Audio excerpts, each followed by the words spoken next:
नाही डॉक्टर असं कसं होईल? अहो अर्पिता मॅडम तुम्ही तुम्ही काहीतरी करा ना. बघा तुम्हाला हवी ती ट्रीटमेंट करा, तुम्हाला वाटेल ते डॉक्टर्स बोलवा. पैशाची काळजी करू नका, मी पैसे द्यायला तयार आहे, तुम्हाला पाहिजे तेवढे पैसे द्यायला तयार आहे. पण प्लीज अर्पिता मॅडमला वाचवा, मी तुमच्या पाया पडतो. समीर मला तुमच्या भावना कळतायत. आम्ही फक्त प्रामाणिक प्रयत्न करू शकतो आणि ते करतोय. प्लीज स्वतःला सांभाळा. बघते मी काय करता येतं ते.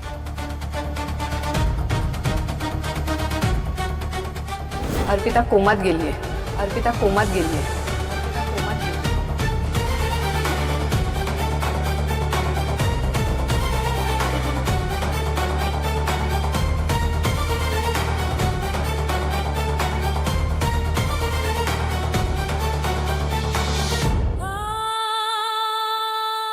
ब्रो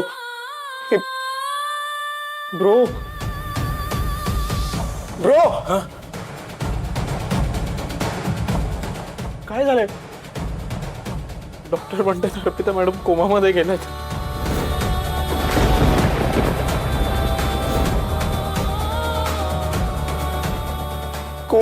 कोमामध्ये?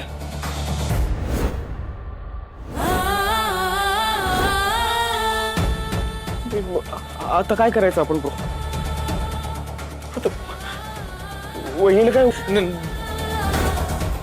त्यांना काही होणार नाही. मी काय वाटेल ते करीन त्यांना वाचवण्यासाठी.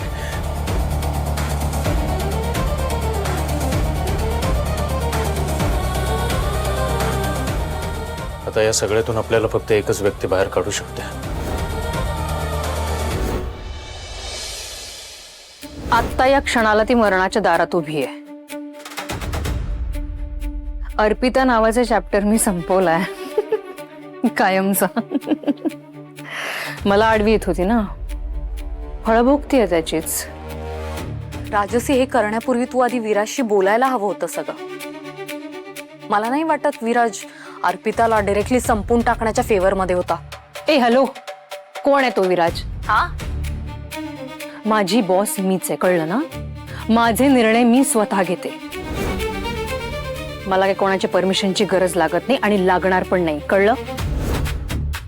आणि तो विराज, त्याचा इगो सॅटिस्फाय करण्यासाठी अर्पिताला जिवंत ठेवण्याची रिस्क मी नाही घेऊ शकत. सो जे मी केलंय ना ते करेक्ट केलंय. पण मला हे विराजच्या कानावर घालावं लागेल, कारण जे काय अर्पिता आणि समीरचे निर्णय आपण घेतलेले आहेत ते एकत्र मिळूनच घेतलेले आहेत. कारण जर अर्पिताला काही झालं ना तर या सगळ्या प्लॅनिंगला काही अर्थच उरत नाही. Whatever, I don't care. Okay, मला नाही फरक पडत. गुड न्यूज सांगायची होती ती मी तुला सांगितली. Now let me celebrate. Bye.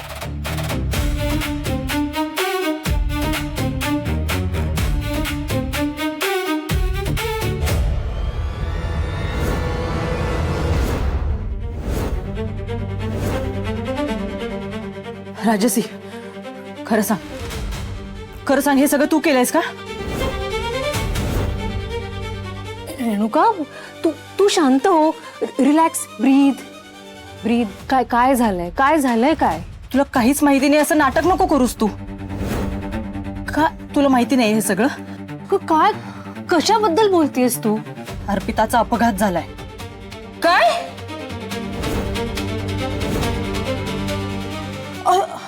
असं म्हणजे काय? कसं गाडीने? काय कसं झालं हे सगळं? मला सांग, काय झालंय? तुला काही माहिती नव्हतं यातलं? नाही. नाटक करतेस ना तू? नाही. समर्पिता किचन मध्ये सिलेंडर ब्लास्ट झालाय. व्हॉट?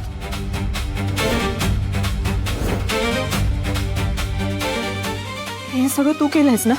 कम ऑन रेणुका, काही काय बोलतेस तू? कोण वाटले मी तुला? मी काय गँगस्टर आहे किंवा रस्त्यावरची गुंड आहे का हे सगळं घडवून आणायला? अच्छा, म्हणजे तुझं म्हणणं आहे की हे सगळं तू नाही केलंयस? नाही अगं. माहित नाही का, पण माझा तुझ्यावर विश्वास नाही बसत आहे. राजसी, तू लक्षात ठेवा, या सगळ्याच्या मागे तुझा हात होता हे जर सिद्ध झालं ना तर तुझा आणि माझा संबंध कायमचा संपेल. सगळ्या गोष्टीतून मी माझा हात काढून घेईन ना. नाही, मला अर्पिताचा राग येतो, ते मी दुखावली आहे ना म्हणून. मला माझा हक्क हवाय म्हणून. पण विलन नाहीये मी. कोणाच्या जीवावर नाही उठू शकत मी.